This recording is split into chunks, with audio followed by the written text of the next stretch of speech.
Hey everyone, Tori the Crafty Girl here, and let's talk about sewing. If you've been here a while, you've probably seen some of my sewing content.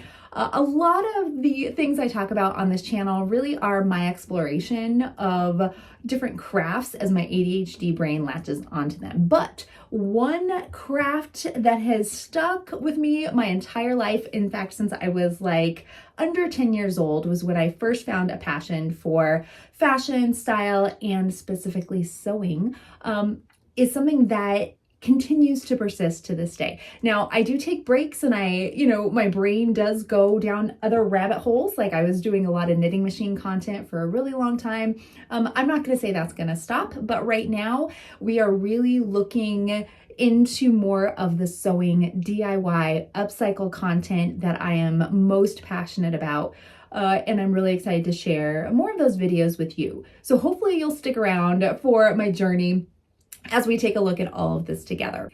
Now, like I said, sewing isn't anything new to me. I have made everything from my wedding dress to clothes for, other people in my life. I really enjoy the art of sewing, and there are so many different, ways that you can sew. So I recently started teaching in-person sewing classes again, and I'm so excited. It's got me, fired up, inspired, ready to go and dive back into some new projects. So hopefully some of you out there are sewists as well, or maybe you've been thinking about sewing or you do it occasionally, but I'm hopeful that you'll still find value, joy, and inspiration in the content that I put out during this time of sewing.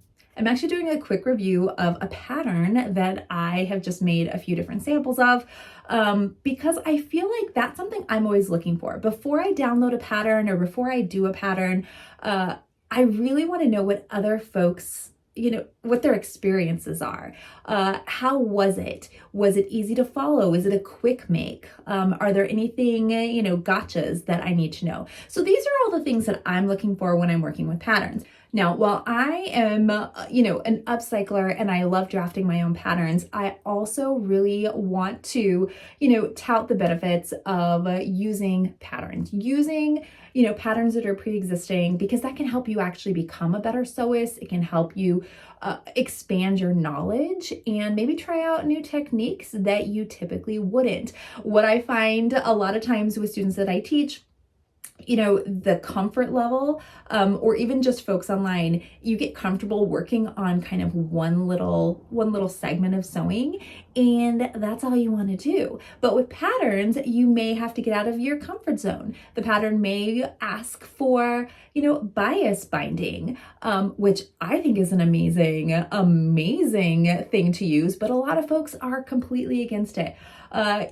Adding zippers, adding darts, adding buttonholes to your items. Like there's so many different techniques that you may never explore until you dive into the world of patterns. So with that said, I'm gonna start hopefully. Well, we're not going to say it's a new series, okay? Because whenever I do that, then I fail you, and I don't want to fail you. But I will say today's video is going to be a review of a pattern that I recently downloaded from Mood. It's a free pattern. It's free. I mean, how cool is that? Also, it's super easy to download and there aren't very many pieces, which makes it an easier project to manage. So the pattern that I'm going to be sharing with you today is the Mood Spearmint Corset top.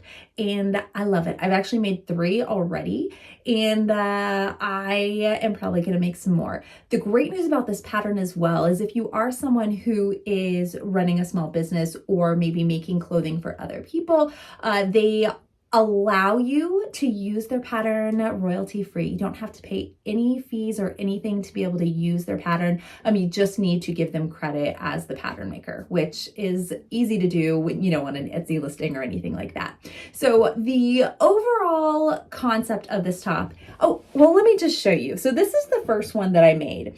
So this is the size 2. It's a little snug. I don't have it laced all the way up the back because also one of the things that I found with this pattern is having a back lace up and putting it on yourself can be a bit of a challenge. just as a heads up with this one. Now, if you're here to see the full pattern, I'm actually going to show you. So stick around. I will actually have chapters down below because I tend to talk a lot. I know I do. It's something, it's just what I do. But I will have those chapters down below. So if you want to skip through all of this, you can start with, I'm going to actually show you the pattern, how to put it together, some tips and tricks as we go. I'm not going to show you actually how to sew it on the sewing machine. So that's not what this video is. This is more of a, if you haven't really worked with digital patterns, how to assemble your pattern, and that kind of thing. And then some kind of gotchas that I found with this pattern and whether I recommend it or not. Spoiler alert, I do recommend it 100%. But this anyway, like I said, is the corset top. The actual pattern states that you should add bias tape. I don't, for this style, I didn't want bias tape, but you can, you absolutely can. The image that they show, I think they do use bias tape. You can also change up the strap styles and what have you. And then this one has a pointed bottom. Now I'm going to show you the back, but remember, I did not lace it up all the way because I couldn't reach it. And, you know, I was wearing a sweater over it, so it didn't matter. So this is what the back looks like. Okay. So you have your grommets and then it just laces up down here. So pretty stinking adorable. Also, this is a corset style top. It is not a full corset. So I don't have any boning in here, but it is an option. It doesn't show you how to do it online, but there are plenty of videos out there that will walk you through how to add boning. I don't think I'm going to add boning to any of mine because I really want it to wear more of like, or, you know, wear more like a casual top that you would put on in the summer, maybe with some high-rise jeans. Yeah, I probably won't add boning, but maybe I will. Maybe I'll have one sample. Or if I have a custom request, of course I'll add it then. So I made two other versions, two other sizes. Now, the one I'm wearing right here, I did use just a contrasting red lining, but I didn't do anything special. And then I just used ribbon I had around the house. I love using ribbon or using, you know, thick cotton straps. It makes it so much easier. Also, all of the hardware is actually from the hardware store. Yeah, seriously, you can pop by your local Ace hardware store. I know that they're doing some, still doing great things in the company. So I do support them. They're a local business and I was able to find the grommets and the D-rings all there without any issues. So if you're looking for a place, maybe your Joann's is closing and you want to go somewhere and support maybe, again, a business in your community, I'll go to Ace from now on. Okay, so here's the second one that I made. So this one was, I sized up. So this one, again, thinking about sizing specifically for my body type. So I sized up with this one. And again, I continued to do the point, which I really liked right here. And then I also did the edge stitching, just like I did on this one. I liked it for these two in particular. Again, I didn't use any of the bias tape, but since this was upcycled denim, so these are actually just pieces from a pair of denim that I got at the thrift store. And I was really excited about this one. And then once again, you have your grommets in the back. I did have this fleece, not fleece, it's flannel, this RBG flannel that I used as a really soft, cute lining. And this one is reversible. So that's another little thing you can do.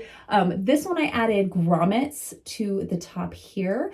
And then that way you can swap out, I'm just using this little ribbon because again, it's what I had. But you can swap out those ribbons for something maybe a little bit sturdier if necessary. But again, this one is reversible because I used grommets here. This one is not really reversible because you can see here I stitched down the D-rings, but since it just has a plain red interior or plain red lining, I didn't need this one to be reversible. But again, another little customization is to make it reversible and add a pretty fun lining. Okay, I'm going to show you the last one that I made, which I actually sized up to a size 14. I think it's a medium large. And just some other ways to customize it. So this one I tried something a little different. I created kind of this geometric this geometric bottom right here. So instead of having a point, it's more up. Again, may not be for everybody. It's just was something I was playing with, and I tried this new print right here.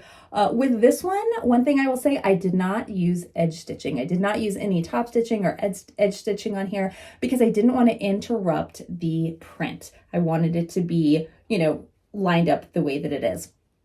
I also did just use the D-rings on this one. And then I used some upcycled chains that I got this weekend at our thrift salvage store. So I was pretty excited about that.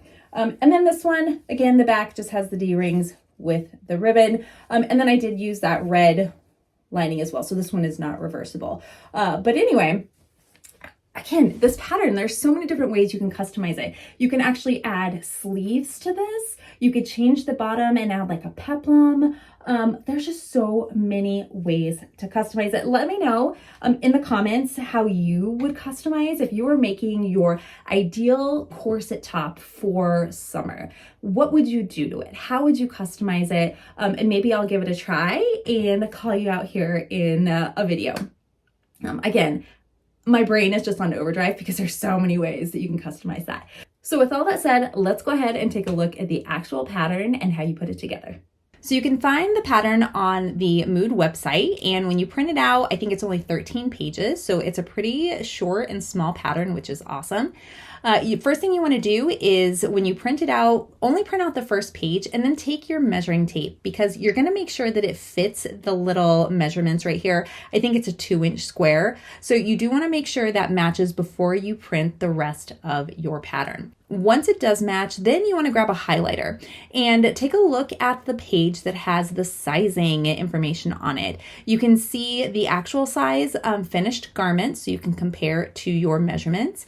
And then once you do that, you're going to find that there is a key. So there is a size guide key right at the bottom of the third page that actually shows you your pattern pieces. And I recommend highlighting the pattern key before you go over to your pattern and put it all together, because when you cut it out, it can be really confusing because a lot of those lines are very similar. All right, so then when you put the pattern together, it's very simple. So the top row is A1 through A5, and then the second row is B1 through B5. When you look at the pattern itself, it'll give you a couple of options on how to tape this together. So you'll see that there's a trimmed option and there's a trimless option. The trimless option is what I opted for on this one, and it did, in fact, go so much faster. Now, one other recommendation when you're using tape, use flexible tape like masking tape. If you use the little clear tape right there, then it can, yellow and get old over time and crack. So if you do plan on holding on to this, which you should, use that flexible tape. So you'll see you're just lining up each of these square boxes, and then you're going to tape it all together. And then after you have it taped together, this is where you're going to use your key. So again, we highlighted that at the beginning, and you're going to go around each of your pieces and find the corresponding line all the way around. Now, this is where you want to take your time, because if you cut out one piece on the wrong line, it will impact the entire garment. So make sure you take your time doing this part right here. After you've highlighted everything, then you're ready to cut out your pieces, and you'll end up with 4 pattern pieces that you'll use for both the lining as well as the exterior of your garment. Now you'll see here, I actually have 2 additional pattern pieces. And the reason for that is because I wanted to square off the top of the straps and then also the bottom. So instead of ruining the original pattern, I just created an additional paper version to keep for my records. That is one of the biggest tips I'm going to give you right now. If you are a beginner, you will want to square off those straps. The round straps can be very complicated to work with. It can't be done. In fact, 2 of them that I made, I used the rounded, but I actually prefer the squared off straps, and it's much more beginner friendly. After you cut out your fabric pieces, you're going to cut out again the lining as well as the main fabric. You do want to make sure that you're transferring all of the markings, including the dart points as well as any of the clippings and alignment lines that are there. Make sure you go all the way up to that top bust point, because that is important for the fit of this garment. And then you'll also want to make sure that you are cutting those notches. Now, because I created my own kind of customization for this one, I did want to make sure that I am using the dart points that were provided just to make sure it still fits the right way.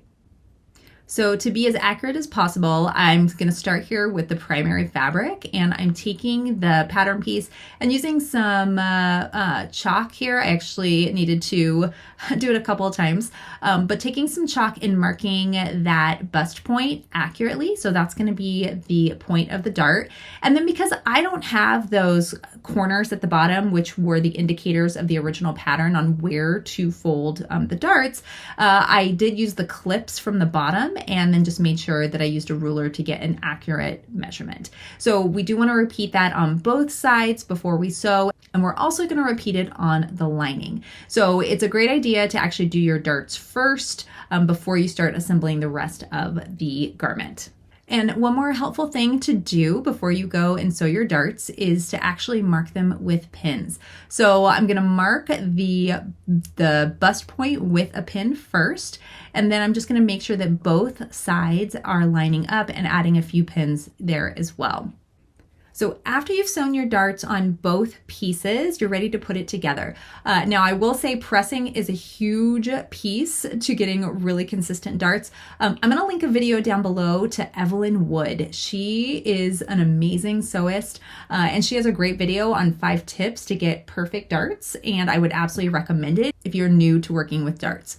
Then you're ready to pin all of your pieces together. So it's easiest, I find, just to pin them all at the same time and then go to your machine and sew them. I will say too, with my brain and my lack of object permanence, I had to look at the image like 20 times in a minute just to make sure that I was putting them on the correct way. It's not that complicated, but you definitely can pin these together here. You could also use clips if you have clips. And I know some folks are pretty brave and they don't pin or clip and they just go right to their machine, whichever method works for you.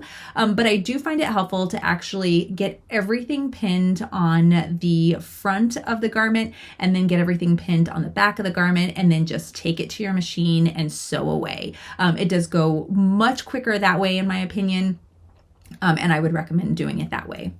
And then after you've sewn all of your pieces to the garment, you do want to press your seams open. This is also where you could add in your boning if you choose to do that. Your seam allowances are listed on the actual paper, so definitely keep that in mind because the seam allowance is different for the neckline and the waist, and it's also different for the darts and those side seams. So just make sure you take a look at that. Again, those are adjustable. They're seam allowances, which means you can adjust as you need to for your fit. So now what you're going to do is you're going to pin, well, if you're not using bias tape, okay? And again, I'm giving you the steps that I did without bias tape. So I'm gonna pin the 2 pieces with right sides together, and I'm gonna pin all the way around the top and all the way around the bottom. And we are gonna keep the sides open. That way it's gonna be easy to turn. And we're gonna finish those edges later on before we add the grommets. So once you've sewn the top and bottom seams, you're going to go around and you're going to clip the corners and trim off the extra fabric. You may not have a lot of extra fabric on the top because I think the seam allowance was 1/4 inch, which is pretty small. So I didn't do a lot of trimming, but I did trim off again around the edges, and then also I did clip the curves. And then on the bottom, I did actually trim pretty close because I did want to remove some of that bulk. Because I think originally I was planning on doing a top stitch. Again, I didn't do that because I like the way that the print was. It's always a good idea to trim the extra fabric anyway. It does make life a little bit easier. And now is a great reminder to add some interfacing to your garment if you're going to put grommets in. This cotton that I used is very lightweight cotton. It's like a quilter's cotton. So I'm just using a fusible interfacing and I'm going to put it on both sides. Then you're going to turn your garment right side out and give it a really good press. That will make sure that it has the shape that you're looking for. You can see here, this is just magical to me. This makes me so happy. And those ends are still open, so we need to finish those. I actually did end up doing an edge stitch to finish those 2 sides right there. I didn't think it was going to be super noticeable with the lacing that was going up the back.